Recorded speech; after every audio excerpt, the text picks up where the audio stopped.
intent to allow development along this side of Guinea Road, and there's probably no way that that could be done because the previous development has already taken away the rights for that property. It's already been developed.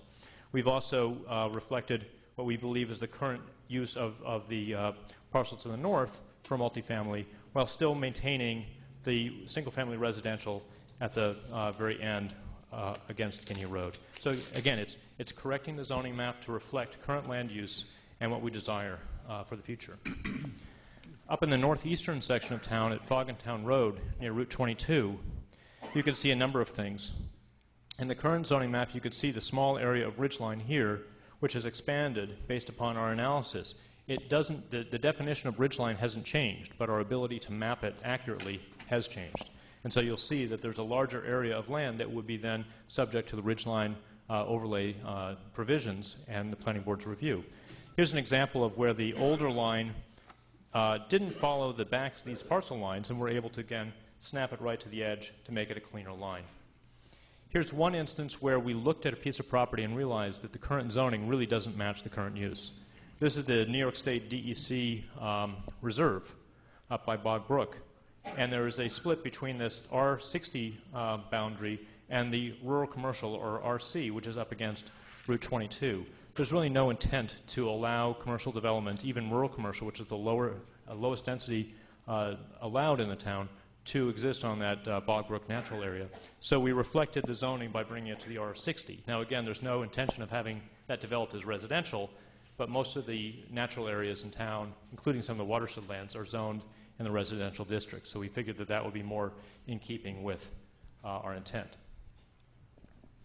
The last detail I'll show here is on Route 6 toward the Connecticut line. This is Haynes Pond.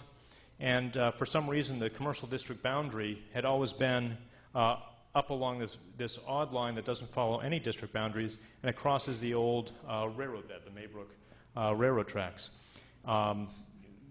We don't desire to see commercial development up along Haynes Pond. There would be no way to access it because of the old railroad bed. So what we did is we corrected that line to follow the south side of the railroad line so that the properties that front on Route 6 retain that GC2 zoning, the commercial zoning, but those properties, that district doesn't extend into the Haynes Pond area. So in that way, we're looking to make those modest corrections. We don't anticipate that these changes would lead to any significant new development in town. That was not our intent, and it's our intent to make sure that that doesn't happen, that these are really just clarifications. The purpose of tonight's hearing is really to make sure, to hear from you, whether we made any mistakes. There's no legal obligation that the town board has to notify every single property owner about a zoning change. In the past, notices have gone out generally about zone changes, but not to specific landowners. That generated a little bit of ill will, and so we felt it would be proper to notify everybody. Because this affects just about everybody in some way, we wanted to make sure everybody was aware of it so that they could have a chance to come in. You can view the maps at the tax assessor's office or the zoning code enforcement office. You can view it online, and I'll be around tonight. You can look at it. If you're concerned about how your property is shown in the zoning map, you can let us know. Ultimately, the town board, once the public hearing is closed, will have to take action because this is a local law. Once the town board takes action, the clerk will sign the map, and it will become the official zoning map of the town. Okay? So are there any questions? This is an opportunity for public comment. Right, Graham. Thank you for that. 3 quick points. The first is with respect to Graham's point about notifying everyone. We were delighted to do that. We sent a letter town-wide. We're hosting the public hearing this evening, and there'll be other we'll leave it open. We can do that. There'll be other opportunities for public comment. The number of calls that I have received at the town hall from constituents expressing concern about this project basically coalesce around the idea that they're worried that their tax assessment will adjust, and obviously they're concerned that their tax assessment may adjust negatively to them. That is not an operative component of this project, as Graham noted. And thirdly, just as we can leave the public hearing open tonight to receive comments and so forth, we can also, once this process is concluded, if it looks like, God forbid, something slipped through the cracks, we can make an adjustment in the future going forward. So I want to let everybody know that so everyone has peace of mind. And with that, if there are any comments from the board, they're welcome. And if none, public comments. Yes, sir. And if you're comfortable, please use the mic, Mr. Peterson. Thank you. Yes, Peter Alexanders, and I live on Foggentown Road. I apologize, I got here a few minutes late. Is there a formal, and I fully intend, I'm going to look at those maps in detail because I have a handful of properties that could be impacted. But procedurally, what's the process? If I see some aberration or something that I have a concern, is there a formal process? Do I put it in writing, or did I come in and just what's the procedure that the board is going to be insisting on? Yes, sir. You're welcome to address, you're welcome to phone Town Hall, you're welcome to phone my office, or me, or any of my colleagues. And the best practice would be to memorialize that in a writing of some sort. And a letter would be better than an email, but you're welcome to use any media vehicle you're comfortable with. And you could also reach out directly to Graham or Graham's office at AKRF. As Graham noted, he's marshaling this project for us as a town planner. But we want a written record of some sort to memorialize your comments so we can act upon it. Who's that addressed to, like the zoning enforcement officer or to the town board? No, sir, I would not address it to the zoning enforcement officer, which is they operate on a parallel track. I would address it to the supervisor, to the town board, or to Graham at Graham's office. And if you could, provide the address and ideally the tax ID number for the parcel, because that's how we understand it in our database. If you have several parcels along Foggentown, if you could just indicate by map, if you have it, which parcels are which, that would be fantastic as well. Is there further public comment?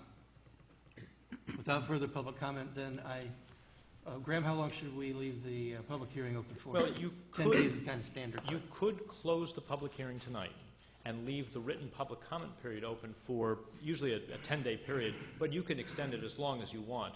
There's no real urgency to make these changes. We just felt it was opportune to do it, and we might as well move the process along. So if you wanted to leave it open for 15, 20 days so that by the next meeting you could, and we'll help you with this, you'll have to issue determination of significance under SECRA and close that process out, which is a very simple process for this matter, so that in the next board meeting or two, you'd be ready to adopt the local law which adopts this. So if we can get people's comments back or questions back in 20 days, I think that would allow us the time to then make those revisions as necessary and put it back before the board. I think it would be prudent also, because then you don't have to be too concerned about, as the supervisor said, people falling through the cracks and then have to correct it. So I think a longer period is probably more prudent. Okay.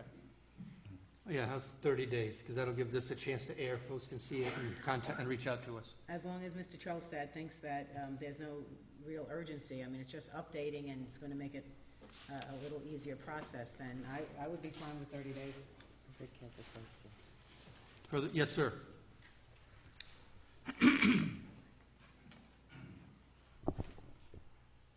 Good evening. Richard O'Rourke, a resident of the town of Southeast and someone who has represented a lot of property owners.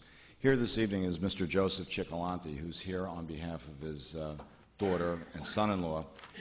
And there is a piece of property on North Main Street that was the subject of a correction several years ago. And it is my understanding that you have received a letter and it's understood what the piece of property is, and so that this way there will be no confusion and that will be corrected.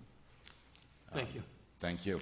Just for the record, too, since I'm always interested in history, Mr. Cicolanti, a lot of you are not aware of this, was the town supervisor for the town of Southeast from 1958 to 1964.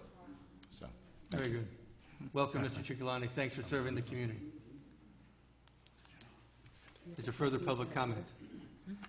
If none, then I make a motion that we conclude the public hearing portion of this process, but leave open the written comment receipt period for a period of 30 days.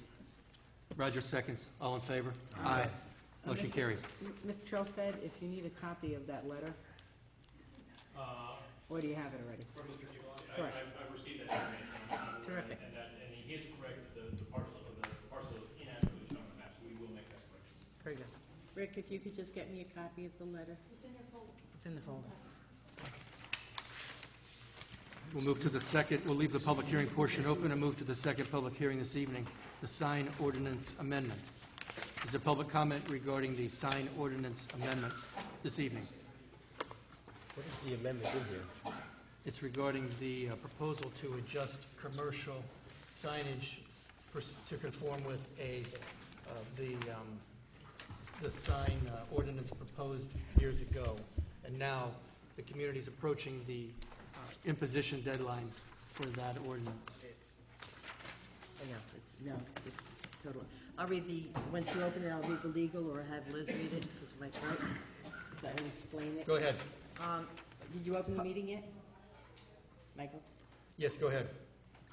Public hearing notice. Please take notice that the town board of the town of Southeast will hold a public hearing at the John J. Dunford Civic Center, 1320 Route 22 on September 23rd, 2010, at 7:30 p.m. or as soon thereafter as interested parties may be heard to consider a proposed local law which would amend Section 138-75, capital A 16 of the Code of the Town of Southeast to provide that certain exempt signs may only be placed no longer than 21 days prior to the event advertised and must be removed no more than 5 days after the event advertised. Copies of the proposed local law may be obtained from the office of the town clerk during normal business hours. All persons having an interest in the proposal will be given an opportunity to be heard at this time. By order of the town board, Honorable Ruth A. Mazzy, town clerk. Thank you. You have to pardon me. We have competing sign ordinances. We have 3 operative sign ordinances in town being discussed at this time regarding illegal immigration, regarding this matter, and regarding the soon-to-be implemented deadline for commercial zoning conformance with respect to signs. And I've just returned from the United Kingdom last night. I'm a little jet lagged, so please pardon my misapprehension there. But if there is public comment on the sign ordinance component, it's welcome. Nobody opened the public hearing. And if there's no public comment, is there comment by the board? Bob? No, okay, so what are we're talking about the sign ordinance as far as the commercial signs or the? Political signs this evening. Okay. There is not just political signs, but there is a big problem with temporary signs that are put all over the place.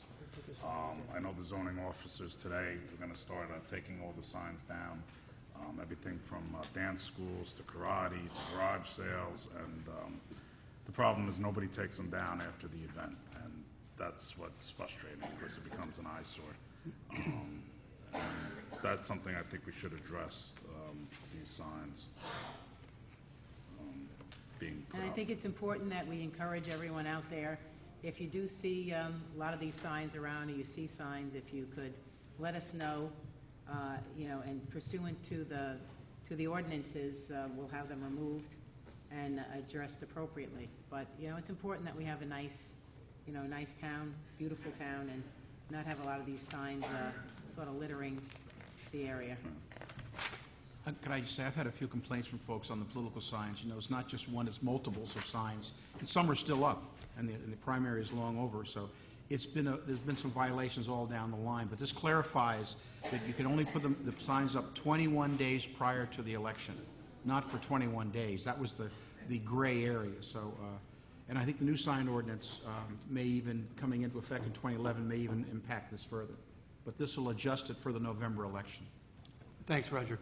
Your point's well taken. That there is for lack of a better word, a loophole in the present law in the town of Southeast with respect to signage, and there is a rolling 21-day window.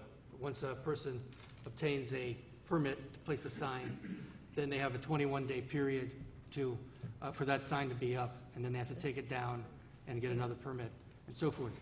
It's our belief what was intended was 21 days prior to an election, so that there isn't a rolling window, but there is a window that's set in stone. And that's what we're looking to do tonight, is close that loophole. Is there further public comment? No further public comment. I move we close the public hearing. Is there a second? Second. Councilman Gee seconds. All in favor? Aye. Motion carries.